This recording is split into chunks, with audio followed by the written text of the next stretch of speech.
For now, it's not entirely clear if we can bring across this whole idea here within this short talk, but this is a very, very serious idea. I want to have that said. It's not just spontaneous, and there's a lot of momentum behind it already, and anyone who feels that what we're trying to introduce here is interesting should talk to us afterwards, because we need a lot of people and there's only a small window of opportunity to do something like this. So, okay, but what is the Offshore Publication Center? So it would provide a specialized set of laws, same as the Finance Center. So we could just say we're taking the source protection laws from Sweden, for example, that exist. They are proven laws accepted by society as established in a country. We could take the First Amendment from the United States. We could take Belgium protection laws for journalists. And we could all pack these together in one bundle and make it fit for the first jurisdiction that offers the necessities of an information society. Everyone in this room should understand that all of these freedoms in respect to information are really at stake at the moment. These people are upgrading all the time. They are going from nation states to Europe, and it's going international, and we have the ACTA stuff and whatnot, and they're trying to get to our information on all possible ways. So we thought we'd just have to upgrade as well, maybe, and go from the defense to the attack and create something that is fit, create a Switzerland of bits.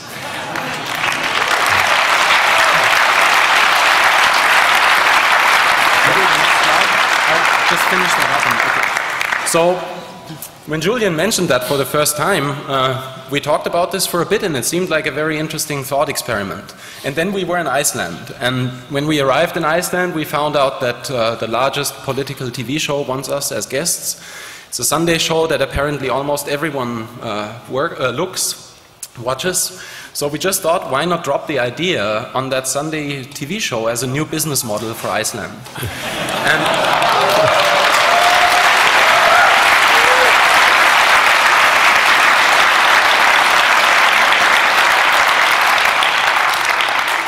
So we did. And in the show, the guy sitting opposite to us, he was just lighting up in his face when he heard this.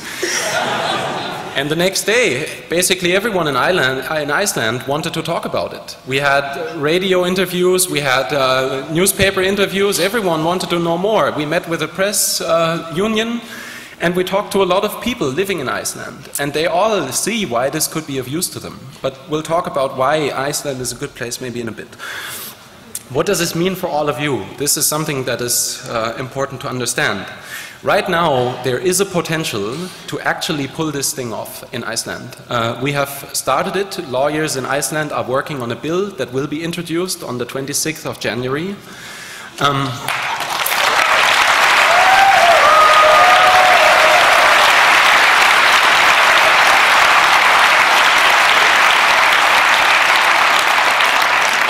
And this could provide the first counterstep, the first safe haven where everyone else is trying to erode all our freedoms. So we could have the opposite.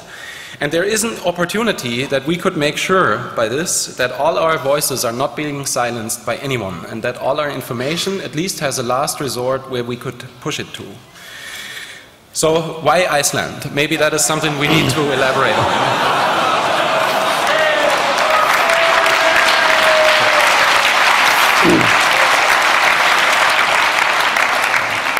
I'm glad this is getting such positive reception. Yes, no, this is important. This reception is very important because this will need everyone's support. Yes, that is true. Despite the fact that we have met with cross-party MPs, including from the government in Iceland, and there's now even MPs in the Icelandic Parliament of 63 who wear WikiLeaks badges when they're speaking.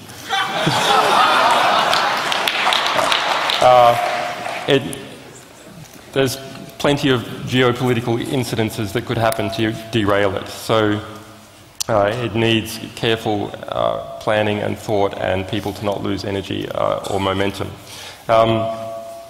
So this crisis in Iceland in the banks resulted in a 50% reduction in the price of the Icelandic currency, which was then totally frozen as a tradable currency at all. So who knows where it actually is. So that shock created a quasi-revolutionary environment in Iceland. And you had, for the first time since Iceland joined NATO, riots in the streets. And this is riots in the streets. Reykjavik has 200,000 people. So, and a storming of parliament and change of government in April and new MPs being elected. So this is a country which is also used to getting things done very quickly in a legislative sense. And that's the same reason that these offshore financial havens are little countries. That you can quickly get through a new package of laws because you don't have to harmonize with a whole bunch of existing laws, because there just aren't a whole bunch of existing laws. And there isn't a great big lobbies in the country. So yes, you could probably do healthcare in Iceland in a week. Not 30 years like in the US. Actually, that probably won't be done there either.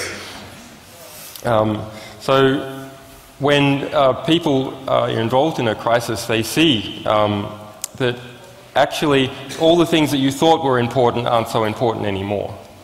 And the standard of what you can do, because you've seen a whole bunch of bad people, in this case, do bad things, changes. And these... yes, okay. Being desync with the slides. Okay, so for Iceland, there's particular issues with the UK, which is great for this issue. So the UK is the world's worst liberal democracy. It's not just the weather. It's there are right now between 200 and 300 secret gag orders in operation in the UK. So this is according to a law firm that does work for the majority of the news organisations in the UK. Secret gag orders means gag orders where you cannot speak about the fact you've been gagged. So you haven't just received injunctions saying you can't write about an oil company incident in Africa, but actually you can't write about the fact that you have been gagged from writing about an oil company incident that happened in Africa. And similarly, there's libel tourism is an international scandal in the UK, and New York has taken out and passed through both its houses legislation to say that if there's a libel judgment in the UK on an American, well, they can't collect it in New York. It's that scandalous. Similar legislation has gone through the lower house of Congress last year, Federal Congress in the United States. Now, Iceland really is unhappy with a lot of things that happened in the UK. And it had one of these libel, some of its people, media, had a libel tourism judgment against them, also from London courts. You want to talk about the data centre? Yeah, well, yes. So. Yes. Okay. And Iceland had the highest human development index of any country in the world, and it has gone from that position into obviously a lowered financial position. But it's seen the direct effects of UK bullying, IMF bullying, and actually bullying from the Netherlands and Denmark as well. So the population there has been radicalized in a way that is really unthinkable for the rest of modern Europe. It's had a sort of Berlin Wall moment in January, and the effects of that are proceeding along. Iceland is trying to enter into the EU, and the UK is actually using that as an extortion point to get 4 years' worth of GDP paid out from Iceland to the UK. So the moment is now to get legislation into Iceland. Because once it's in the Iceland before it's in the EU, then it will bring those laws to the EU as a member state. Not to the whole EU, but it will provide an example for others. But if we wait until Iceland is in the EU, then there's going to be a lot more forces trying to prevent Iceland passing this sort of legislation. Yes. So, quite importantly, what we also see is that Iceland is one of the first victims of the First World as well. So this is an example that we need to take very very serious. It's the first time now that the IMF, for example, so the International Monetary Fund,